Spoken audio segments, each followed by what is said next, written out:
رغم متابعتي وانبهاري بمسلسلات وأفلام أمريكية كتير، ولكن دايماً اللي بيجي من بريطانيا ليه طعم خاص. لحد دلوقتي مسلسل شيرلوك بعتبره من أحلى الحاجات اللي شفتها، وفترة ستيف موفات ككاتب في دكتور هو مثيرة للإلهام. ومهما حبيت فريندز فمفيش حاجة بتضحكني زي IT كراودز. الدراما البريطانية اللي تحمل الكثير من الكوميديا الظلامية بتلامس الإفيهات الحبيسة اللي بتطلع وقت المصايب اللي محفورة في جيناتي كمصري. وفي الكوميك هتلاقي كل اللي أثروا في شكل الكتابة وخلوها أكثر عمق ونضوج ومتعة كانوا إنجليز فشخ الحقيقة، زي آلان مور وجرانت موريسون ونيل جايمن وورين أليس وجارث إنس. والمقدمة دي هتقولك ليه جون كونستانتين أو هيل بليزر هو شخصيتي المفضلة في الكوميك على الإطلاق. في نوع من القصص لما بتقرأه ما تحسش إن هو بيدور على إنه يبهرك، هو بس صادق. جون كونستانتين مش بطل ولا حتى أنتي هيرو، رغم صفاته الرفعة الإسماعيلية المتعددة هو إنسان جدا في عيوبه وفي أخطائه ومحاولات هروبه المستمرة. بيهرب من شياطين، بيهرب من الجن، بيهرب من أصحابه اللي بيموتوا بسببه ومن نفسه في صورة ذكرياته. أول ظهور لجون كونستانتين كان على إيد آلان مور في الثمانينات وسط الأبطال اللي لابسة محزق والكوارث الكونية اللي بتحاول تجذب قراء جداد، وده كان في عدد من أعداد سوامب ثينج أو شيء المستنقعات، اللي ما تزال واحدة من أهم الكوميكس وبيشار ليها دايما لما بيكون في نقاش على إن الكوميكس هي فن جاد وفي إبداعات هتعيش فيه للأبد. لكن ظهوره الأول ما كانش أول قراءاتي ليه ولا كان أول معرفتي بيه. أول معرفتي بيه الحقيقة كان في فيلم كيانو ريفز اللي اسمه كونستانتين. الفيلم ما نجحش وقتها أول لما اتعرض، ولكن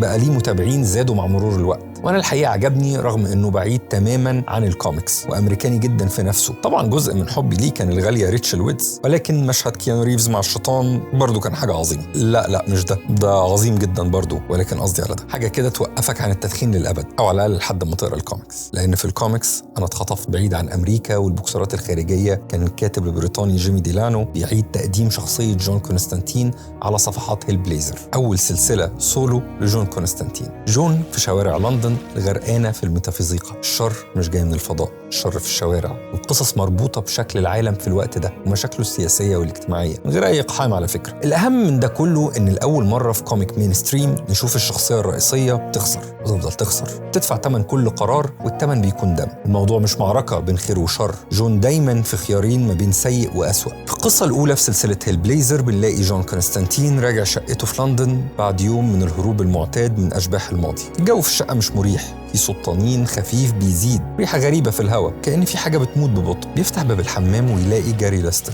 صاحبه القديم قاعد جوه البانيو في مشهد لإنسان بيتحلل وهو لسه عايش. جسم جاري متغطي بالحشرات، أسراب من الذباب والبق بتلف حوالين وشه، تخرج من تحت هدومه ومن بقه، وحاجة صعبة جدا وعينه بتترجى. بيقول لجون يساعده. كان ممكن أصرخ بس اتعلمت من زمان إن الشياطين بتحب الدوشة.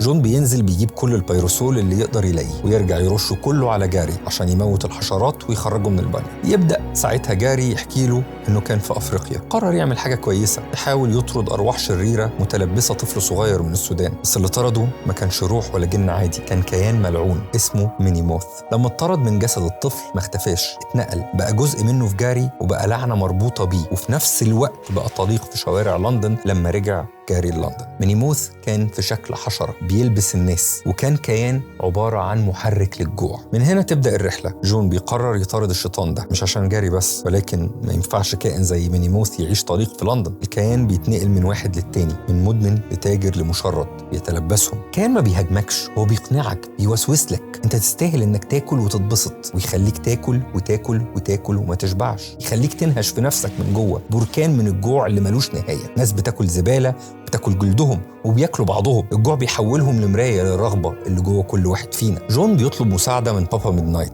اللي شفناه على فكرة في فيلم كونستانتين. هو خليط بين زعيم مافيا وساحر فودو. هنلاقي ان هو ما بيحبش جون عشان جون كان قلبه في فلوس قبل كده، لكنه بيتفهم ان في عدو مشترك في مينيموث عدو الدايت الاول، وبيساعده فعلا ويأمن جاري في زنزانة عنده. المشكلة ان جاري كان مدمن، وتأثير اللعنة عليه ما كانتش احتياج لعمل اوردر اكل الساعة 2 الفجر، ولكن كان محتاج مخدرات طول الوقت. طبعا جون كان منع عنه المخدرات، مش عارف حتى يوديه مصحة يتعالج فيها عشان مينيموث ما يستفردش بيه هناك. بعد مواجهة بين كونستانتين ومينيموث بيخسر فيها جون وبيهرب بالعافية، بيوصل هو وبابا ميدنايت لحل واحد. جون لازم يسحب مينيموث من الضحايا اللي بيدمرهم ويخلي جاري طعم ليه عشان يرجع يلبسه.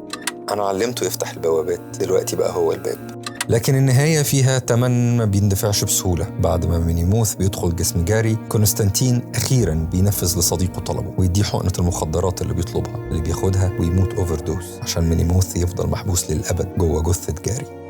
ساعات الإنقاذ يبقى شكله خيانة، ساعات الخيانة تبقى أصدق صورة من صور الإنقاذ. جون بيطلع سجايره ويرجع للشارع، سايب وراه صديق ميت مرتين ولعنة اتحبست مؤقتا. شبح جديد يظهر لجون ويطارده وسط أشباح تانية كتيرة لناس خذلهم قبل كده. دي كانت أول قصة لهيل بليزر في الثمانينات. لحد النهاردة هيل بليزر لسه بيتقري، لأن الأسئلة اللي بيطرحها لسه مخيفة. هل ممكن تكون شخص كويس لو كل اختياراتك غلط؟ هل الذكاء بيغفر الأنانية؟ ولو عرفت تلعب الشيطان، مين فيكم اللي هيطلع كسبان؟ على حد علمي مفيش حاجة بتوجع زي الحقيقة، وهيل بليزر عمره ما كدب علينا.